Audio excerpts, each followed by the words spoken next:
Bonjour, que nous réserve le Bitcoin pour cette semaine? C'est ce que nous allons voir dans l'analyse du jour. Mais avant de commencer, n'oubliez pas de vous abonner, de mettre un petit pouce bleu et de laisser un commentaire. Alors aujourd'hui, on va pas faire une grosse vidéo, tout simplement pour deux raisons. Premièrement, il n'y a pas énormément de changements au niveau du moyen long terme, puisqu'aujourd'hui, techniquement, vu qu'on n'a pas fait de vidéo hier, c'est de l'analyse moyen long terme. Et au niveau du court terme, il y a deux, trois petits trucs à dire, mais ça ne devrait pas prendre trop de temps. Deuxième raison, il y a le match de foot ce soir, voilà, donc je pense qu'il y en a pas mal qui vont le regarder, moi en premier. Donc voilà, on va pas s'embêter à faire une grosse vidéo aujourd'hui. Voilà, donc je rappelle, hier il n'y a pas eu de vidéo, il n'y en aura pas non plus mercredi, tout simplement parce que c'est, voilà, en ce moment j'ai beaucoup de rendez-vous chez le médecin, donc voilà, hier et demain j'ai rendez-vous. Donc la prochaine vidéo, ce sera vendredi, sauf s'il y a besoin, j'en ferai une jeudi. Voilà. Donc, on va pas perdre plus de temps, on va se diriger directement vers la cryptomap de la semaine qui est eh bien, pratiquement entièrement rouge, comme il fallait s'y attendre, avec des chutes en moyenne de 10 à 20%. Mais on a quand même deux trois petits altcoins qui tirent leur épingle du jeu et qui sont dans le vert, notamment Note avec un très joli 20%, EGLD avec 17% et TIA également avec 17%, puis on a le petit OM également avec 13%. Au niveau du CME Gap, il n'y a pas de nouveau gap cette semaine. Rappelez-vous, la semaine dernière, on avait un petit gap qui a été directement comblé, puis on a continué la chute. D'ailleurs, je vous rappelle, le graphique du CME est plutôt propre. Rappelez-vous, on avait ce gros niveau important de support-résistance, la ligne blanche. On avait cette jolie trendline. Lorsqu'on a cassé la trendline, on avait dit on irait probablement rejoindre ce gros niveau. On a cassé ce niveau. On est venu faire un magnifique pullback, vous voyez, c'était vraiment très précis, justement à l'ouverture du gap. Et puis Roger, c'était un magnifique point de short ici aux 64 000 dollars, le niveau qu'on avait doté, 64-65 000 dollars. Et puis on est venu faire un nouveau plus bas. Voilà, donc on va pas s'attarder plus longtemps. Il n'y a pas de gap cette semaine, donc on est tranquille de ce côté-là. Au niveau de l'Ethereum, eh bien tout simplement, voilà, on est de retour sur la zone théorique d'achat. Alors, le plan et le wave, on en parlera plus tard parce que voilà, c'est un peu compliqué. Mais voilà, on va pas faire ça aujourd'hui. Mais on est de retour dans cette zone intéressante de prix, c'est-à-dire entre les 2800 et les 3100 dollars. Voilà. D'ailleurs, on est venu toucher par deux fois pratiquement la zone basse, donc aux alentours des 2800 dollars, un niveau de prix très intéressant. Et là, on est de retour sur la borne haute, donc voilà. L'objectif maintenant, c'est de... Alors, la borne haute, vous voyez, il faut plus voir ça comme une petite zone, c'est cette petite zone-là, globalement, voilà, une petite zone ici de résistance importante. Voilà, il faut réussir à sortir de cette petite zone pour aller rejoindre, et bien tout simplement, le prochain niveau important, c'est le bas de la zone de rechargement de short, aux alentours des 3350 dollars. Voilà. Donc si on arrive à passer cette petite zone, on ira probablement retester ce niveau-là, 3350. Et puis si on récupère ce niveau-là, eh bien c'est plutôt bon signe. Peut-être qu'on repartira chercher le haut double top, on va dire, aux alentours des 4000 dollars. Bon, et puis par contre, si on a un rejet là, retour ici, puis si on casse là, on ira faire tout simplement des nouveaux plus bas. Au niveau du Bitcoin, à court terme. Donc, qu'est-ce qu'on a? Rappelez-vous, on est dans des recherches d'achat parce que sur un potentiel bottom, pourquoi? Alors, allez voir les vidéos précédentes, on va pas trop s'attarder dessus, mais en général, les bottom daily se forment régulièrement, alors sauf les V-bottom, avec une incursion sous la zone de survente, comme ici, vous voyez, et puis ensuite un rebond, et puis un plus bas et une divergence haussière. Voilà, on a tout vraiment, toutes les, euh, toutes les clés qu'on recherche habituellement pour former des bottom daily. Bon, maintenant, il faut valider ces divergences. La divergence, attention, elle est juste potentielle, elle n'est pas encore validée. Voilà, il faut casser ce niveau-là. On va le mettre d'une autre couleur parce que jaune sur jaune, ça ne rend pas bien. Voilà. Pour valider cette divergence, vous voyez, ça fait une sorte de petit W, si vous voulez, voilà, sur le RSI. Voilà. Et puis voilà, et ce sera extrêmement bon signe, ça validera en gros cette pattern de bottom. Au niveau du prix, on a quoi? Eh bien, le premier niveau à casser, c'est les 58 000 exactement, quelque chose comme 400 dollars. Pourquoi? Vous voyez, c'est le niveau où on s'est arrêté là, puis on a rebondi, on l'a cassé, et puis, alors là, on est en daily, une journée, hop, rejet, 2 journées, rejet, 3 journées, rejet, 4 journées, pour l'instant, encore rejet. Voilà. Donc, si on arrive à casser ce niveau des 58 400 dollars, eh bien, le premier objectif, ce sera, vous voyez, ce petit niveau bleu là, je l'ai mis en bleu tout simplement parce que, alors, vous voyez, c'est un niveau important, hein. Vous voyez qu'une fois qu'on l'a cassé là, il a fait support là, support ici, support ici. Là, on a fait un petit fake out, puis il est reparti faire un support. Là, il a encore fait support pendant plusieurs jours, et puis une fois qu'on l'a cassé, on en a eu une chute assez importante. Mais c'est également, si je l'ai mis en bleu, c'est tout simplement parce que vous savez que le bleu chez moi, c'est les 0,38,2. Voilà, c'est les 0,38,2 par rapport à la dernière chute qu'on a eue. Alors, vous voyez, du top là de 71 000 dollars jusqu'au bottom, et vous voyez cette petite ligne bleue ici, tout simplement, les 0,38,2. Voilà, vous savez que c'est un niveau très important. En général, quand on casse les 0,38,2, on vient rechercher quoi? Tout simplement la zone de rechargement de short. Alors, cette zone de rechargement de short, donc intermédiaire, elle est dessinée là en orange, donc c'est-à-dire c'est les 65 aux 68 000 dollars. Donc, premier niveau, c'est 65 000 dollars. Ce qui veut dire que si on arrive à s'affranchir, alors ce niveau-là, je vous rappelle là, c'est aux alentours des 58 000. Ensuite, si on casse les 58 000, on ira probablement rechercher ce niveau-là, donc les 0,38,2 aux alentours des 60 000. Si on casse les 60 000, ce sera relativement bullish et on ira probablement rechercher bien, les 65 000 dollars. C'est à peu près le niveau qu'on a vu voilà, au tout début. Voilà, retour sur retest de ce niveau important. Et bien entendu, on a la plus grosse zone de rechargement de short. Celle-là, c'est du top, vraiment du top top jusqu'au bottom. Et bien voilà, elle est un peu en décalé, donc elle est entre 66 et 69 000 dollars. Voilà, donc ici, si on passe là, direction cette grosse zone-là, il y a de très fortes résistances dans cette zone. Puis si on casse cette zone, bien entendu, ce sera pour aller faire fort probablement des nouveaux plus hauts. Voilà, sur le court terme, il n'y a pas grand-chose. Si on descend en 4 heures, ça fait quoi en fait cette petite figure en 4 heures? Ça nous forme tout simplement un petit W. Voilà, un petit W.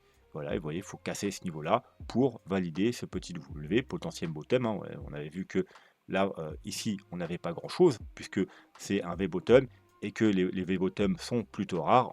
En général, on attend plutôt des structures. Voilà, ça, là, on a une structure 4 heures, c'est un W, mais qui n'est pas encore validé. Bien sûr, pour le valider, il faudra casser les 58 300-400 dollars. Alors, on va rester quand même en daily et on va aller jeter un coup d'œil, hop, aux moyennes mobiles. On va s'enlever les graphiques. Voilà. Alors, on a cassé la moyenne mobile de 100. Alors, vous savez que la moyenne mobile de 100 est extrêmement importante en daily, tout simplement parce que c'est une des deux conditions pour être en tendance haussière. Alors, c'est quoi les deux conditions pour être en tendance haussière? Alors, là, je suis sur les moyennes mobiles exponentielles. Normalement, c'est les moyennes mobiles classiques, mais vous verrez que le niveau ne change pas énormément. Voilà, on est toujours sur un pullback sur cette moyenne mobile de 100. Alors, pour être en tendance haussière, il faut deux conditions. Première, être au-dessus de la moyenne mobile de 100. Et deuxième, il nous faut être sous Golden Cross. Alors, je rappelle, une Golden Cross, c'est quand la moyenne mobile 50, alors on va s'enlever les moyennes mobiles du coup qui ne nous servent pas. Voilà. Donc la moyenne mobile 50, ici, croise à la hausse la moyenne mobile 200. Ça veut dire que on est passé en tendance haussière, ici même, ça veut dire le 28 octobre 2023, ici, lorsque on a eu le croisement, puisqu'on était déjà, vous voyez, au-dessus de la moyenne mobile 200, on l'a passé là, le 16 octobre, et là, on a eu la Golden Cross, donc on était passé en tendance haussière. Voilà. Donc là, on n'est plus en tendance haussière, mais on n'est pas non plus en tendance baissière. Pourquoi? Tout simplement parce qu'on n'a pas de death cross. Parce que c'est pareil, pour être en tendance baissière, il nous faut être sous la moyenne mobile de 100, donc on a bien cette condition, mais il nous faut également être sous death cross. Mais vous voyez que là, la moyenne mobile 50 n'a pas encore croisé la moyenne mobile de 100. Donc on n'est pas encore en tendance baissière, on n'est plus non plus en tendance haussière, on est neutre. Donc il faut à tout prix récupérer ce niveau, donc les 59 000 dollars, pour tout simplement repasser en tendance haussière. Puisque on aurait alors les deux conditions, on serait au-dessus de la moyenne mobile de 100 et toujours sous Golden Cross, puisqu'on n'a pas encore eu le croisement. Voilà, donc c'est un niveau important, 59 000, on va arrondir aux 60 000 dollars. Voilà, il faut à tout prix repasser les 60 000 dollars. Voilà, en gros,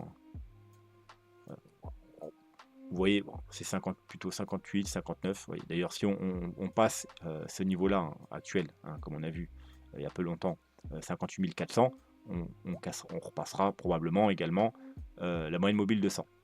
Ensuite, lorsqu'on atteindra ici, les 60 000 dollars, le premier gros niveau de résistance, il y aura deux solutions.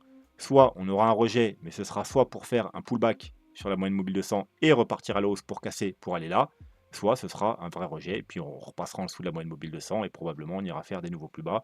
Et peu de temps après, probablement on aura même un croisement bearish et voilà, on passera en tendance baissière. Mais pour l'instant, c'est pas encore fait, on est en tendance neutre du coup. Alors, en daily, est-ce qu'il y a quelque chose d'autre intéressant? Alors, sur Ishimoku, bah, vous voyez, hein, on a la Tenkan, voilà, qui est à peu près au même niveau que là. Voilà, donc si on passe la Tenkan, bah, en fait, c'est parfait.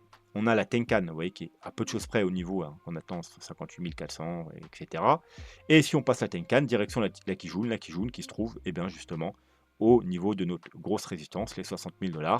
Et si on passe la Kijun, on ira chercher quoi? Le nuage. Et le nuage, il se trouve où? Eh bien, justement, euh, le prochain niveau, aux alentours des 65 000 $, c'est-à-dire la zone de rechargement de short. Donc, voilà, donc les Ishimoku nous confirment les niveaux graphiques tout simplement, c'est-à-dire les 58 000, allez on va arrondir, prendre des chiffres ronds, les 58 500, les 60 000 $, et pour finir, les 65 000 $. Voilà, c'est les trois niveaux à retenir, hein, 58 500, 60 000 $, et pour finir, 65 000 $.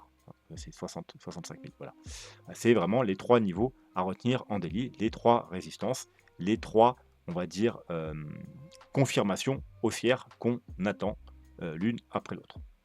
Voilà. En daily, on va pas. Alors, si on peut quand même aller jeter un petit coup d'œil au niveau du MACD, même si vous savez que c'est peu fiable, mais ça peut nous donner quand même des petites confirmations sur du court terme. Donc voilà, là on essaye de. Alors on n'est pas. Alors si on passe là, c'est le premier niveau là, on aura la première validation sur le stock RSI, mais voilà, pas encore sur le MACD. Pour ça, je pense que il nous faudra passer les 60 000 $ pour également avoir la confirmation sur le MACD. Comme vous savez, le daily, il est peu fiable, hein, ça nous donne des petits rebonds, mais en général, ça ne nous donne pas les bottoms. Les bottoms, la plupart du temps, des corrections, c'est le 3 jours. Et le 3 jours, bah, pour l'instant, bah, on a vraiment pas grand-chose. Donc, pour l'instant, il n'y a aucun signal, il y a aucun signal de ce côté-là. Donc, on va passer sur le graphique un peu plus long terme pour aller voir du côté du weekly. Mais comme je vous ai dit en début de vidéo, et bien malheureusement, il n'y a pas de grand changement. On a toujours notre EMA 21 en première target de résistance qui se trouve justement aux 60 000 $. Donc c'est cette fameuse petite ligne bleue. On a en prochain support, si on doit aller plus bas, notre moyenne mobile exponentielle 50 qui se trouve sur nos fameux 51 000 $. Vous voyez le niveau clé, hein, 50-51 000 $ qu'on a repéré depuis pas mal de temps. C'est le niveau qu'il faudrait essayer d'éviter de casser, bien entendu. Et ensuite, hein, bien, on irait beaucoup plus bas, c'est-à-dire aux alentours des 43 000 $. Voilà, c'est pour ça que si on n'a pas trouvé le bottom là, il faudrait vraiment que les 50 000 $ tiennent, puisqu'après, on irait beaucoup plus bas. Alors, on va aller voir un petit tour du côté d'Ishimoku, également en weekly. Si je le trouve. Ok. Donc, Ishimoku, ça n'a pas changé depuis la dernière vidéo. On a fait, alors, on est sur un gros support, hein, c'est la Kijun, un très très gros support. On avait fait une petite mèche, on avait réintégré. Bon, bah, depuis la dernière vidéo, on a refait une petite mèche, mais on a réintégré. Voilà, donc on a le support tient toujours, il n'y a pas de problème de ce côté-là. Donc, si on pouvait clôturer la semaine au-dessus des 56 000 $, ce serait plutôt bon signe. Si on clôture sous les 56 000 $, on clôturerait sous le gros support qui deviendrait résistance. Et bien ce serait plutôt bearish. Alors attention, vous savez que pour casser un support, il nous faut également une bougie de confirmation. Voilà, donc si on clôture sous les 56 000 $, la semaine prochaine sera extrêmement importante, puisqu'il y aura deux solutions. Soit on va complètement s'écrouler et voilà, on va se diriger vers, alors, vous savez, dans un premier temps, les 50 000 $, mais au niveau d'Ishimoku, il n'y a rien avant les 40 000 $. Ou soit on fera un petit rebond, et ce sera soit un pullback pour repartir plus bas, soit on réintégrera en gros un petit fake out. Hein. Ouais, pourquoi pas aller chercher, voilà, faire clôturer, aller chercher par exemple les 51 000 $, et la semaine d'après, réintégrer rapidement pour être un fake out. Voilà. Mais si on rebondit et puis du coup ce gros support devient résistance et qu'on est rejeté, eh bien on ira probablement rechercher malheureusement beaucoup plus bas. Et sinon, à la hausse, hein, si ça décide de tenir et de repartir à la hausse, on a la Tenkan aux 62 000 $, qui est la prochaine résistance. Et si on repasse la Tenkan, eh bien on repasse tout simplement totalement bullish sur Ishimoku en weekly. Et le bottom sera potentiellement trouver. Mais pour ça, il faut repasser au-dessus des 60. Alors j'ai dit 62 000 $, mais vous voyez que c'est plutôt 62 900, donc on peut même arrondir aux 63 000 $. Allez, les bonnes de Bollinger, ça fait un moment qu'on les a pas vues. Bon, bah là, c'est plutôt bearish, hein, tout simplement, parce que vous savez que en bull market, eh bien, en général, on reste plutôt dans la borne haute, hein. Alors, on va zoomer un petit peu. Vous voyez, on a un joli bull market. Et puis, on reste dans la borne haute, hein. Vous voyez, quand on casse la borne basse, bon, là, c'était très rapide, mais on est venu chercher le bas des bandes de Bollinger. Mais vous voyez, c'était très rapide. Mais en général, on a plutôt tendance à rester dans la borne haute. Vous voyez, hop là, on vient chercher la médiane et on casse. Eh bien, c'est confirmation du bear market. Et puis voilà, et ensuite, ça fait résistance jusqu'à ce qu'on réintègre la borne haute et on repart sur un nouveau bull market. Vous voyez là, on est venu chercher la médiane, mais ça tient. La médiane, mais ça tient, du coup ça remonte. Et une fois que la médiane casse, eh bien en général, vous voyez, c'est le début d'un nouveau bear market. Voilà. Pareil, là ça tient, ça tient, ça tient, ça tient, ça tient. Là, rebond, ça tient encore. Là, ça ne tient plus. Et bien ensuite, ça fait résistance et on passe en mode bear market. Bon, là, il y a eu le Covid, on ne va pas en parler. Là, c'était déjà, hein, les prémices, c'était même déjà, on était déjà en tendance baissière, même si on a fait des nouveaux plus hauts. Voilà, on a cassé la médiane, on est revenu chercher la borne basse, on a eu un gros rebond pour aller un rebond, mais vous voyez en 3 temps qu'il y a une correction, simplement parce qu'on était déjà dans une tendance baissière. Et donc c'était plutôt mauvais signe. Bon, et une fois qu'on l'a recassé là, et bah pareil, elle joue résistance et on est complètement en bear market. Voilà, là on repasse au-dessus, etc. On est bon, on est bon. Malheureusement là on repasse en dessous. Donc ce qu'il faudrait dans l'idéal, ce serait de repasser rapidement au-dessus des 58 000. Alors on va essayer d'être précis. 58 000, bon c'est 58 500 hein, grosso modo, hein, c'est le niveau là, hein, c'est le niveau qu'on a vu en jaune, hein, 58 500 $. Pour dire, bon, bah, c'était un petit fake out, hein, vous voyez, parce qu'on a une clôture, mais là, c'est la semaine de confirmation, hein, on n'a pas encore de confirmation, hein, il nous faut toujours la bougie de confirmation. Donc si cette semaine, on arrive à clôturer au-dessus des 58 500 $, bah, c'était peut-être juste un fake out. Si par contre, on clôture comme ça, bon, bah, malheureusement, bah, déjà théoriquement, on repasse entre guillemets en mode bear market. Attention, c'est pas parce qu'un indicateur est en mode bear market qu'on est forcément en bear market. Vous savez que pour un bear market, il nous faut une confluence d'indicateurs, voilà, au moins 5, 6, 7 indicateurs qui nous disent la même chose. Il ne faut jamais se fier à un indicateur. Mais en tout cas, bah, il y a des chances, bah, par exemple, comme ici, ou comme quasiment à chaque fois, bah, c'est d'aller chercher la borne basse tout simplement, hein. Et la borne basse se trouve, pour le moment, attention, vous voyez qu'elle est quand même en pleine expansion, mais voilà, cette semaine en tout cas, elle est à 43 000 $. 43 000 $, rappelez-vous, c'est un niveau qu'on avait déjà. Alors, allez voir la dernière vidéo, hein, voilà, c'était Bitcoin, faut-il acheter? Je pense que c'est celle-ci, hein. On avait vraiment dit que c'était le dernier support, la dernière chance si on ne voulait pas vraiment que ça s'écroule et que vraiment entrer dans un bear market. Donc c'est les 43 000 $. Donc ce niveau, encore une fois, est corroboré par les bandes de Bollinger. Voilà. Mais l'idéal, ce serait bah, tout simplement de récupérer les 58 500 $ en weekly.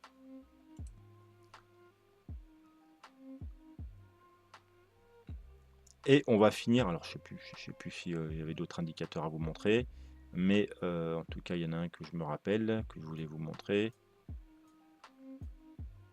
Hop! Donc, bon, ça c'est un indicateur très simple, hein, vous voyez, de tendance. Tout simplement, c'est un peu la même chose. Alors, c'est un peu un croisement, celui-là, entre des bandes de Bollinger et des moyennes mobiles. Vous voyez, pareil, en bull market, on est plutôt dans la borne haute. Et puis, lorsque on passe la médiane, eh bien, en général, voilà, on est plutôt en tendance baissière. Et puis, à chaque fois, vous voyez, on vient chercher la borne basse, hein. Vous voyez, donc là, ça tient, petite mèche, mais ça tient, ça tient, ça tient, ça tient, ça tient. On casse, puis après, la borne médiane, elle fait résistance. Et on revient chercher quasiment à coup sûr la borne basse. Vous voyez, ça tient, on casse, on vient chercher la borne basse. Là, on casse, on vient rechercher la borne basse. Là, ça tient, ça tient, ça tient, ça tient. On casse, on vient rechercher la borne basse. Voilà. Et puis là, on casse, on vient rechercher la borne basse, bear market, etc. Donc là, pareil, on casse, on vient rechercher la borne basse. Donc, si on ne se dépêche pas de remonter, on ira chercher la borne basse. Bon, bah, c'est pas très grave puisque la borne basse, elle est justement sur notre gros niveau de support. Encore une fois, aux 51 000 $, c'est encore un indicateur de plus qui nous dit que 51 000 $, il y a vraiment un très gros support de ce côté-là. Bon, par contre, voilà, faut éviter de casser parce que là, on rentrerait voilà, dans des niveaux critiques. Mais voilà, donc soit on va rebondir et attention par contre, parce qu'il y aura un gros niveau de résistance aux 62 500, allez, presque 63 000, hein, c'est le niveau qu'on a vu tout à l'heure, justement, précédemment, avec quoi? Je crois que c'était Kishimoku. Donc 63 000 grosse résistance. Donc, encore deux solutions, hein. Soit on va y aller, puis il y aura un rejet pour aller chercher la borne basse aux 51 000 soit on va passer et c'est extrêmement bullish, le bottom sera potentiellement trouvé. Et pour finir, est-ce qu'on va faire un petit tour au niveau du Gaussian Channel? Ça fait un moment qu'on ne l'a pas vu. En weekly, rien à dire, hein, on est assez loin du Gaussian Channel, c'est normal, hein. En bull market, vous voyez qu'on est assez loin du Gaussian Channel, hein. Vous savez que en weekly, on s'en sert pour accumuler lorsqu'on est sous le Gaussian Channel. Vous voyez, on accumule là, on accumule là, on accumule là, on accumule là, c'est exactement ce qu'on a fait. Puis on peut s'en servir comme confirmation. Alors, soit on achète en 3 étapes, une fois qu'on repasse ici, 1, 2 et puis 3, ou soit les plus prudents, on achète seulement à la dernière étape quand il est repassé vert et quand on est au-dessus du nuage. Ici, bon, ça s'est situé le niveau au 28 29 000 $. Bon, on est assez loin. Bien entendu, il joue support et il se trouve au 44 800, allez, on va dire 45 000 $. Il y aura du gros support. Vous voyez, comme ici, hein, c'est lui qui a fait support ici lors de la chute de 50%. En 5 jours, bon, en 5 jours, on est venu tester le support, voilà, tout simplement. On est venu le tester support, hein, donc ce support aux alentours des 53 000 $. Prochain support, la médiane aux 47 000 et dernier support, vous voyez, aux alentours des 41 000. Mais vous voyez, ça monte, ça monte. Donc si on n'y va pas d'un trait, ça va sûrement monter encore une fois vers les 43 000 $, le niveau, comme je vous ai dit, de la dernière chance. Et en 3 jours, on a, alors, on est encore une fois sous une résistance, hein, vous voyez, on a cassé le haut, on a cassé la médiane et maintenant il faut repasser cette médiane, donc c'est-à-dire les 59 000 $. Si on récupère cette médiane, on ira probablement tester la borne haute vers les 65 000 $. Encore une fois, vous voyez, à chaque fois c'est les mêmes niveaux qui reviennent, 63, 65 000 $. Et si on repasse les 65 000 $, bon, on repassera bullish, hein, comme à chaque fois qu'on est au-dessus, tout simplement, de la bande du Gaussian Channel. Bon, par contre, si on devait être rejeté de ces fameux 59 000 $, on irait potentiellement tester la borne basse qui se trouve aux alentours des 52 000 $, encore une fois très proche de nos 51 000 $. Puis voilà, bien entendu, il faudra éviter de repasser en dessous parce que voilà, en général, hein, quand on passe en dessous, c'est plutôt mauvais signe, hein. Vous voyez, hein, quand on passe en dessous, c'est plutôt mauvais signe, on est plutôt dans des modes tendance baissière, bear market. Voilà. Donc, aller tester la borne basse, faire une petite mèche en dessous, une petite bougie, hein, voilà, pour faire peur, justement, puisque la borne basse, elle est aux 52 000, hein, pour aller, une petite incursion en dessous pour aller chercher les 50-51 000, mais il faudra réintégrer rapidement, sinon, bien, voilà, on passera vraiment en tendance baissière par rapport au Gaussian Channel en 3 jours. Voilà, allez, on va s'arrêter là pour aujourd'hui. J'espère que la vidéo vous a plu. N'hésitez pas à vous abonner, laisser un commentaire, mettre un petit pouce bleu, aller piocher dans toutes les vidéos intéressantes qu'il y a là. Et puis si vous voulez soutenir la chaîne, hein, vous pouvez utiliser les liens d'affiliation qui sont là pour les cryptos. Et puis Trade Republic si vous voulez diversifier sur les marchés traditionnels. Sur ce, moi je vous souhaite une très bonne soirée. Bon match à ceux qui vont regarder le match. Et je vous dis soit à jeudi, soit à vendredi. Allez, à la prochaine. Tchuss.